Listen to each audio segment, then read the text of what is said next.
আসসালামু আলাইকুম। সুন্দর একটি পরিবেশে বসে আছি। তো বসে বসে ভাবছি আপনাদের জন্য একটি ভিডিও বানাই ফেলি। মনে জমে থাকা অনেক কথা আপনাদের সাথে শেয়ার করি। সত্যি কথা বলতে এখন আপনি পাশে অনেক বন্ধু পাবেন, বুঝতে পারবেন না কোন বন্ধুটি আপনার ক্ষতি করবে, কোন বন্ধুটি আপনার ভালো করবে। তো এই যে বিশ্বাস অবিশ্বাসের একটা খেলা, আপনি তাহলে মনের কথা কার সাথে শেয়ার করবেন? সো সেজন্য আমি বেছে নিয়েছি ফেসবুক বলেন আর ইউটিউব বলেন, নিজের মনের কথা মন খুলে বলতে চাই। আর বললে হয় সবাই আমার শত্রু হয়ে যাবে, নয় সবাই আমার বন্ধু হয়ে যাবে। আর ওপেন থাকবে, কেউ ভিতরে ভিতরে পিছনে ক্ষতি করতে পারবে না। যারা ক্ষতি করবে ওপেনলি ক্ষতি করবে, যারা উপকার করবে ওপেনলি উপকার করবে। তো চলুন, এত কথা কেন বলছি, আসল কথায় আসি।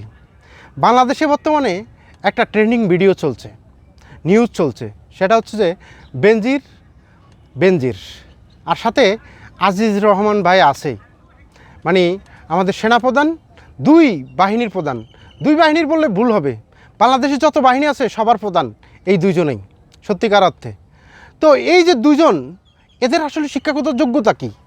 এরা আসলেই কি করে এই দুই বাহিনীর প্রধান হয়েছে?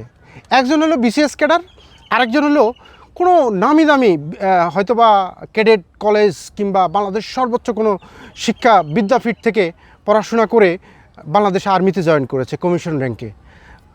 বাংলাদেশের জনগণের টাকায় পড়াশোনা করে বিভিন্ন আর্মির প্রধান হয়েছেন একজন, আর একজন পুলিশের প্রধান হয়েছেন, পুলিশ, র্যাব, তারপর হচ্ছে যে আপনার আর কি জন্য হাতিয়ার, পুলিশ, র্যাব, আর একটা কোনটা যেন এই বেনজির কথা বলতেছি, পুলিশ, র্যাব, আর কোনটা যেন ডিএমপির প্রধান হয়েছিল আবার। ও আচ্ছা আচ্ছা, যাই হোক, পুলিশের, র্যাব আর পুলিশের প্রধান, যাই হোক আমি ভুলে গেছি। আমি আসলে এইসব নিউজ দেখতে মন চায় না, সত্যি কথা কষ্ট লাগে।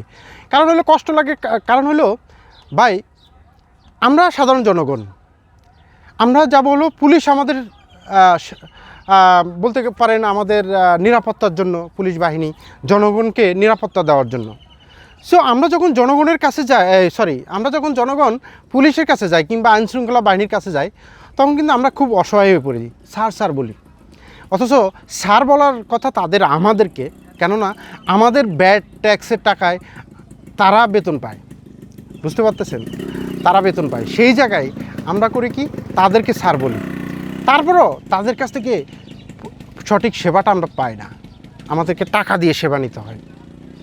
তাহলে দেখেন, আমরা যখন ছোটোবেলায় ছিলাম, আমাদের বাবা কিংবা আমাদের শিক্ষকরা আমাদেরকে শেরেবাংলা, একে ফজলুল হক, রবীন্দ্রনাথ ঠাকুর, কাজী নজরুল ইসলাম কিংবা শেখ মুজিবুর রহমান, জিয়াউর রহমান, তাজউদ্দিন আহমেদ, এই ধরনের বড় বড় মানুষদের উদাহরণ দিত, তোমাকে এরকম হতে হবে, এরকম হতে হবে, ডাক্তার হতে হবে, ইঞ্জিনিয়ার হতে হবে।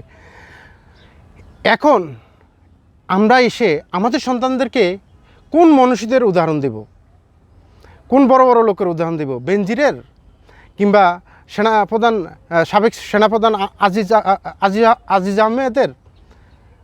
তারা, আমার সন্তানও জানে যে তারা চুরি করছে, বাংলাদেশের জনগণের টাকা চুরি করে নিজেদের পকেট বাড়ি করছে, নিজেদের আত্মীয় স্বজনের সম্পদ হাজার হাজার কোটি টাকার সম্পদ বানিয়েছে। অথচ বাংলাদেশের সাধারণ জনগণ এখন খেতে পারে না, পড়তে পারে না, ছোট ছোট ব্যবসায়ীরা ধ্বংস হয়ে গেছে। তো দিস ইজ দ্য ফ্যাক্ট যে আপনি বাংলাদেশের বড় বড় শিক্ষাঙ্গনে পড়াশোনা করে, যেমন আমি যদি বেনজিরের কথাই বলি, উনি একজন বিশেষ ক্যাডার হয়ে উনি কিন্তু পুলিশে যোগদান করেছেন।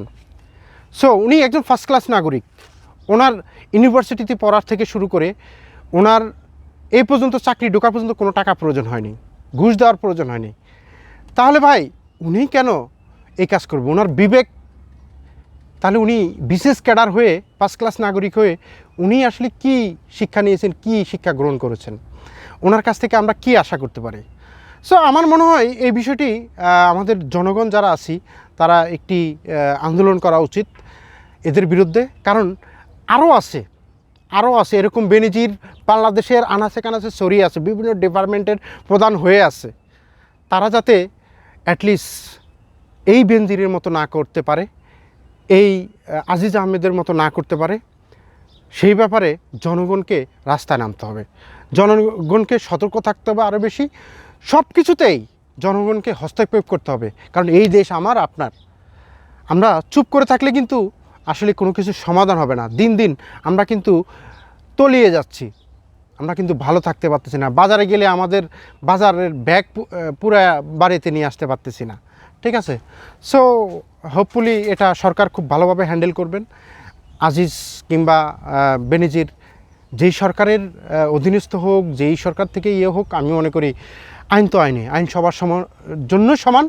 সো জনগণের স্বার্থের কথা বিবেচনা করে সরকার এমন একটা ইনিশিয়েটিভ নেবেন যেটা জনগণের আসলেই কাজে আসে এবং জনগণ সেটাতে উপকৃত হয় এবং জনগণ খুশি হয়।